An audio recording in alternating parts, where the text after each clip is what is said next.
time. Ernest enables Jack to escape the boundaries of his real life, and Jack wants to be seen as an upright, moral citizen of his country, and he doesn't care what lies he has to tell his loved ones. So, on one side, he is leading a very forthright life, and on the other side, he is flouting all the notions of Victorian life. The second important character is whom we call the secondary hero of this play is Algernon Moncrief. He is in fact closer to the figure of Oscar Wilde himself. He is closer to the figure of the dandy character. He can be seen as a character who is charming, who is idle, who is a decorative bachelor, and he is in fact known for his brilliant, witty epigrams, and he is also known for his selfish, immoral side. He is given to making delightful, paradoxical, epigrammatic pronouncements, and like Jack, Algernon in fact has invented a fictional character, and that is his chronic invalid called Bunbury. Algernon, we see him as a proponent of aestheticism and a stand-in for Wilde himself. We find that this particular character is quite close to some of the other characters of Wilde's plays. For example, Lord Darlington in Lady Windermere's Fan, or Lord Illingworth in a Woman of No Importance, or Lord Henry Wotton in The Picture of Dorian Gray. Unlike these other characters, we find Algernon to be completely amoral, where Lord Illingworth and Lord Henry, they are downright evil, whereas Algernon has no moral convictions at all. He recognizes no other duty other than responsibility to live beautifully. The third character that we are going to look at is the character of Gwendolen Fairfax. Gwendolen Fairfax, amongst all the female characters of the play, she suggests the qualities of conventional Victorian womanhood. She has ideas, she also has ideals, she attends lectures and is bent on self-improvement. She is artificial, she is pretentious, she is in love with Jack, and actually she is fixated with the name Ernest. In fact, she can serve as a metaphor for the preoccupation of the Victorian middle and upper class with the appearance of virtue and honor.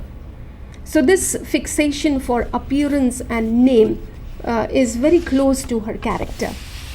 Like her mother, we find her to be very self-consciously intellectual. Like her mother, she is fashionable and sophisticated. She also seems to be strongly minded, and she speaks with unassailable authority on matters of taste and morality. The last character that we are going to look at is the character of Cecily Cardew. If Gwendolen is a product of London high society, Cecily is its antithesis. This is important for us to note. She is a child of nature. In fact, she has been described in Act 2 by Algernon as ingenuous, as unspoiled as a pink rose. So she has been compared with pink rose because of her ingenuity and unspoiled nature. But again, she is herself obsessed with Ernest, with the name Ernest, like Gwendolen. She is also a fantasist. She lives in her own romantic world, and she has invented her romance with Ernest. Cecily, in fact, in spite of all these fantasisms, we find that she is probably the most realistically drawn character of the play. She's quite close to Wilde's notion of life. She is the only character in this play who does not speak in epigrams.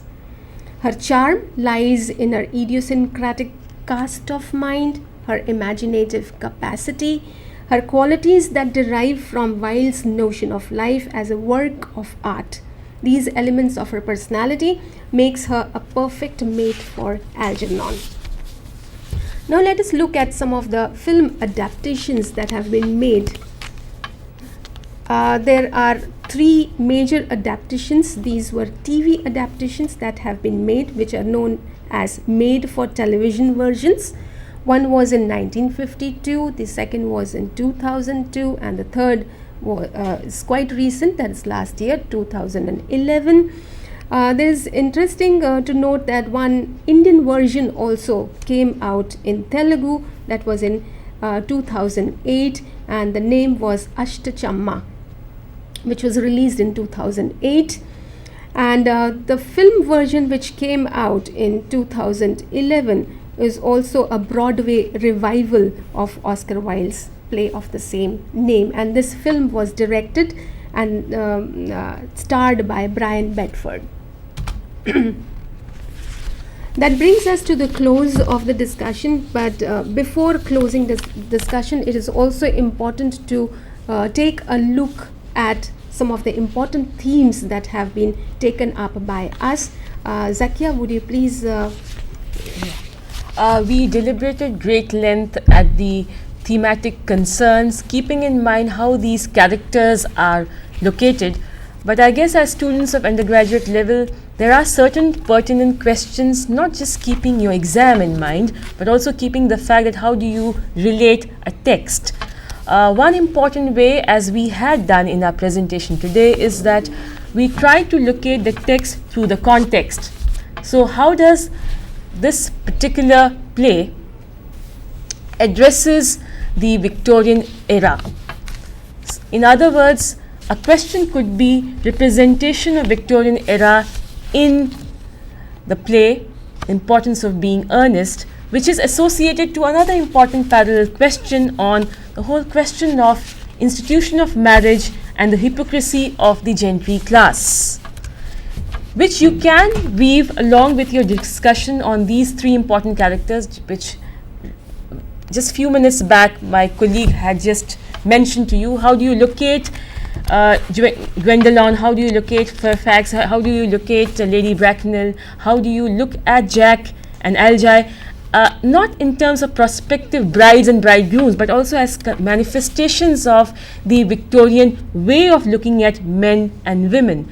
Since it's a comedy of manners as a form, the question on mannerism also becomes important when we look at the way these characters behave. So one way of trying to interrogate the text could also be that we relate mores and manners of Victorian era vis-a-vis the characters and the plot of the play. I believe there could be some more questions, Madhurita, from you. Yes, one important thing that we must note is that when we are reading Oscar Wilde's plays, not only this but other plays also, we have to look beyond, we have to go beyond the play, because the play is meant to be superficially, it looks like a play which is a comedy, but it is actually not comedy. It is being used as a tool to make fun of something. So we need to address that. So as students of English literature, you must note that what you see is actually not what you see. So you have to go beyond the text. So what we would as teachers advise you to do is that read the text, but also take into consideration the background of the age that the dramatist come from, and especially Oscar Wilde's plays cannot be seen as plays themselves. The second thing which again you must address when you are preparing for your examination is the issue of the philosophy which was used to write this play. As we had discussed in our presentation, that the play is based on a philosophy of aestheticism. So please read about what is aestheticism, what are the central principles of aestheticism, and why this particular play, which is used to address the philosophy, is linked with the characters of the play. So if you address these three issues, the first is the play itself, the second is the background of the play, the society of the play, the period of the play, and the third is the philosophy of the play. If we link these three issues together, then we would be able to appreciate, critique and understand Oscar Wilde in a better way. And for this, we have a few suggestions. If we can have the slide, please. Yeah. Suggestions for further reading. There are some books which you must take a look at. They are also available on the net. For example, Harold Bloom's book called Oscar Wilde, or we have Joseph Pierce's book The Unmasking of Oscar Wilde, which is published in 2001. And one important book which you can also look at is The Importance of Being Earnest, a Reader's Companion, which was published in 1995. So these books would help you understand the play in a better way. So leading Oscar Wilde or understanding Oscar Wilde as an Irish dramatist is not enough. We need to understand the society of this particular dramatist. We need to understand his sexual orientation. We also need to understand his own discomfort with the hypocritical notion of Victorian society. So with this, we end our presentation.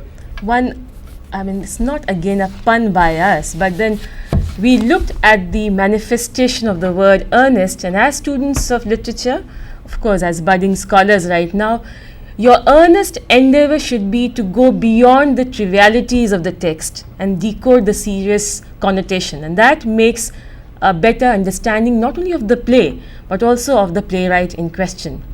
And that makes our job as teachers and as students belonging to this fraternity a more proactive approach. So what appears as superficial when we say importance of being earnest, two things have to be taken into consideration. The first is importance. What do we mean by importance? Whether what seems to be important is important at all, or what is not important is important, right? And the second thing is earnest, the meaning of the word earnest, which suggests two qualities of being sincere and qualities of being serious.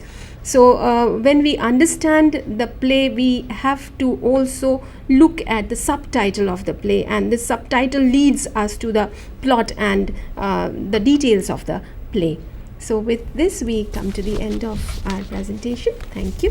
Thank you.